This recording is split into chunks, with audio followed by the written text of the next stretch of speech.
Let's go live to Aurelia, where the OPP are providing an update on a record-breaking investigation. Before we get started, I'd like to take a moment to acknowledge the traditional Indigenous territory on which we gather. Across Turtle Island, or North America, there are many diverse and unique groups of Indigenous peoples with different traditions, languages, and cultures. We'd like to recognize and honor the contributions of these Indigenous peoples through traditional ways of knowledge, culture, medicine, and so much more. Aurelia is located on the traditional land of the Anishinaabe. This includes the Ojibwe, Ottawa, and Potawatomi peoples, collectively known as the Three Fires Confederacy. This is the territory of the Chippewas of Rama First Nation, located within the Williams Treaty. Today, you will hear from the following individuals. OPP Commissioner Thomas Carrique, spelled C-A-R-R-I-Q-U-E.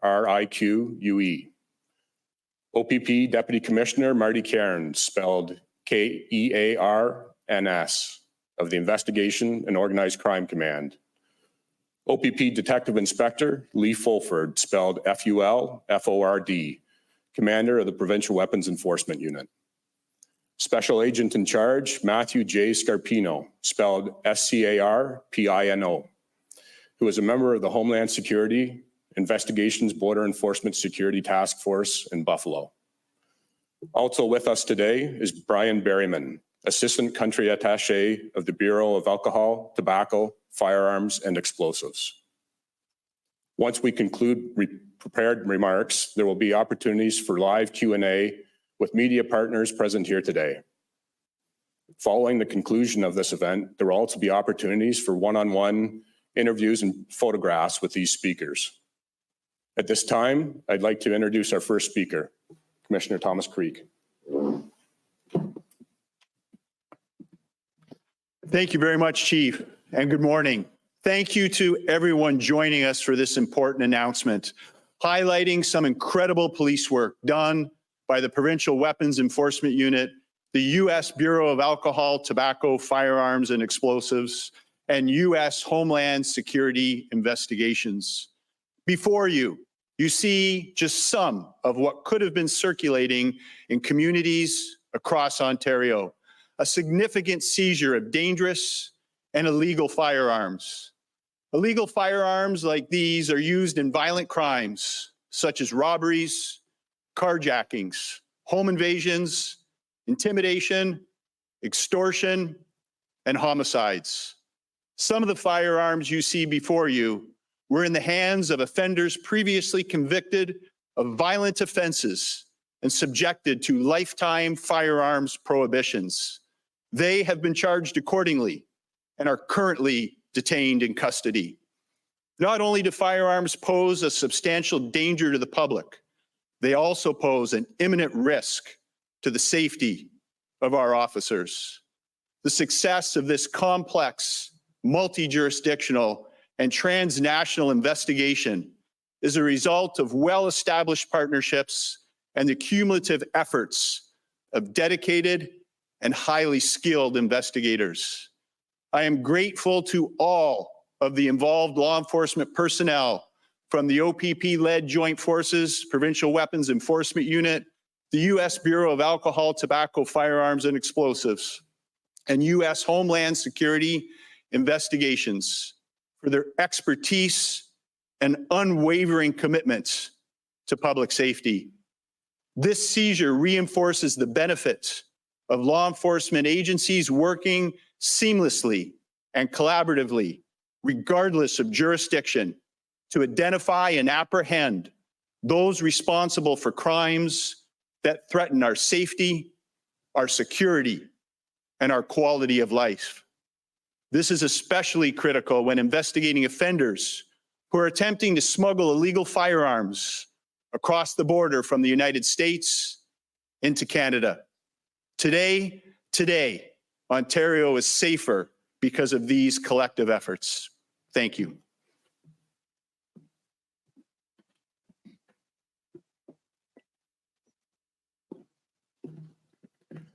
Thank you, Commissioner. Our next speaker is Deputy Commissioner Marty Cairns. Deputy Commissioner Cairns is the provincial commander that oversees the Investigations and Organized Crime Command. Please join me in welcoming Deputy Cairns. Thank you, Chief Mackey.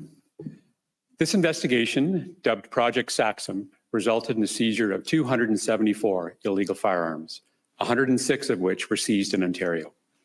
What makes this investigation particularly alarming is not just the quantity of guns, but also the types of weapons seized.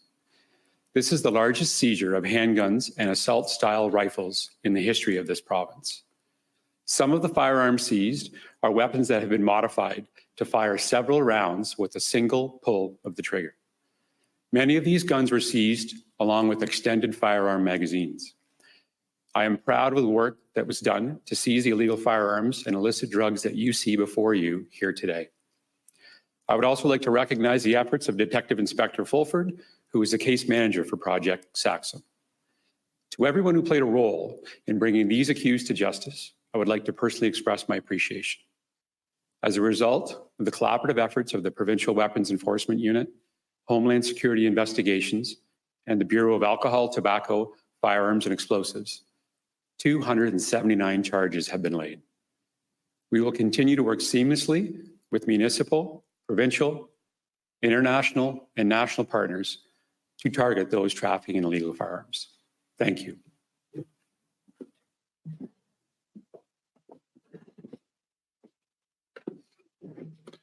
Thank you, Deputy. We will now hear from Detective Inspector Lee Fulford. Inspector Fulford is the commander of Pew. Detective Inspector Fulford has 24 years of policing experience, and he's been a member of the Organized Crime Enforcement Bureau since 2004. Inspector Fulford led Project Saxum and will provide the full details of this investigation.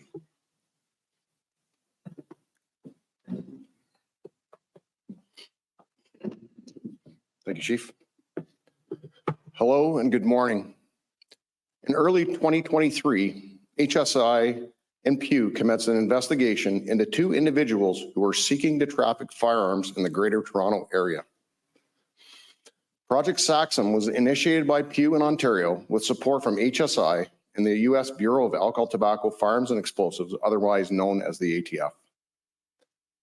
In the fall of 2023, Project Dual Approach commenced in the United States, led by the HSI Border Enforcement Security Task Force in Buffalo, and was supported by HSI in Miami, Pew, and the ATF. The focus of Project Saxum was to infiltrate a group of individuals who were seeking to traffic firearms in the Greater Toronto Area. As the investigation progressed, additional suspects belonging to several criminal networks were identified. Evidence was gathered in relation to the trafficking of illegal firearms by 5 distinct criminal networks. In addition to trafficking firearms, Pew discovered that several of the accused were also trafficking illicit drugs. Leading up to the execution of the search warrants, officers were able to seize a total of 23 kilograms of methamphetamine and 1 kilogram of fentanyl. The kilogram of fentanyl had a concentration or purity of 77%. Fentanyl of this high a concentration is not a common seizure. Pure forms of substances allow drug traffickers to mix illicit drugs with other substances. Doing this, which is commonly referred to as cutting the drugs, lowers the concentration or purity of the fentanyl. But in doing so, there's an increase in the volume of the fentanyl, which increases profits. For example, the 1 kilogram of 77% pure fentanyl could be cut to make 6 kilograms of street-ready fentanyl. This produces more street-level doses, which therefore increases profits in the amount of fentanyl that the street-level drug trafficker can sell. 1 kilogram of street fentanyl could be equivalent to 10,000 potentially lethal doses based on the common street dose being a point, which is 1/10 of a gram. In this case, the fentanyl seized would have been equivalent to 60 to 70,000 street-level doses. This nexus between guns and drugs came as no surprise to our investigative team. Profit and motivated criminals are often responsible for many different types of crimes, and OPP officers routinely seize illegal firearms as a result of drug trafficking investigations. Illegal firearms are treated both as a commodity and also as a tool to broaden and secure drug trafficking networks. They are often used for intimidation, assault, and other violent crimes, including homicides. In Ontario, Pew executed 17 search warrants at locations in the GTA and Niagara region on February 13th and February 14th, 2024. Project Saxum resulted in the seizure of a total of 106 illegal firearms, some of which were loaded. The seized items include 88 illegal handguns, including restricted and prohibited handguns, and AK-47 style and AR-15 style prohibited pistols. They are also known as AK or AR pistols.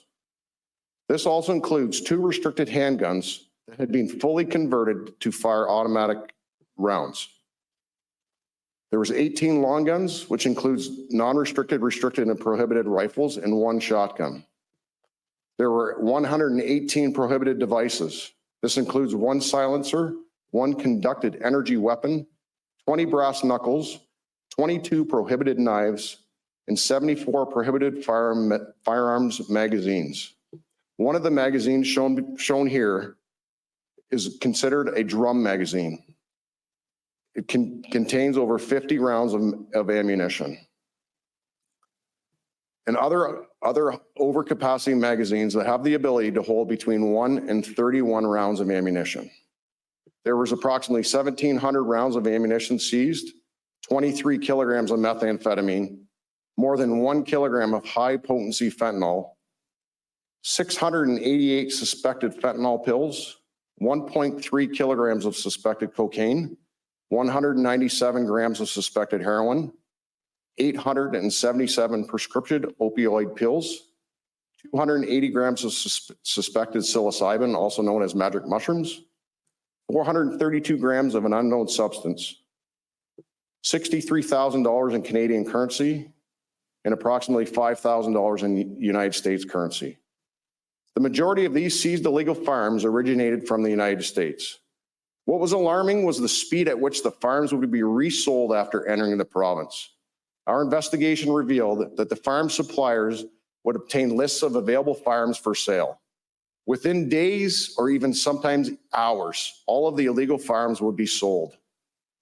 The potential street value of the illicit drugs and illegal firearms seized in Ontario is approximately $3.25 million.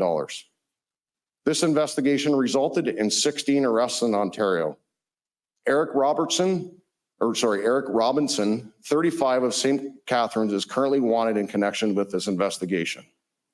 In total, Pew has laid 279 charges under the Criminal Code and Controlled Drugs and Substances Act. 6 of the accused are subject to lifetime firearms prohibition bans. 1 of the accused was on full parole. 1 was on a statutory release. The efforts made by Pew and our U.S. partners make me very proud to stand here today.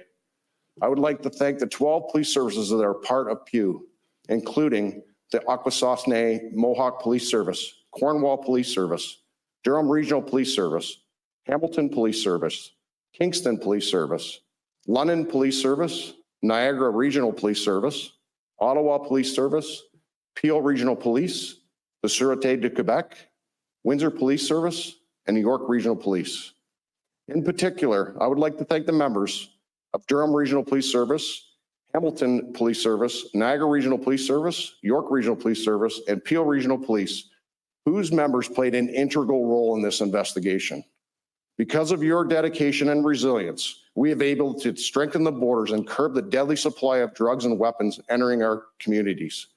The results of this investigation are truly commendable, and we could not have done it without you.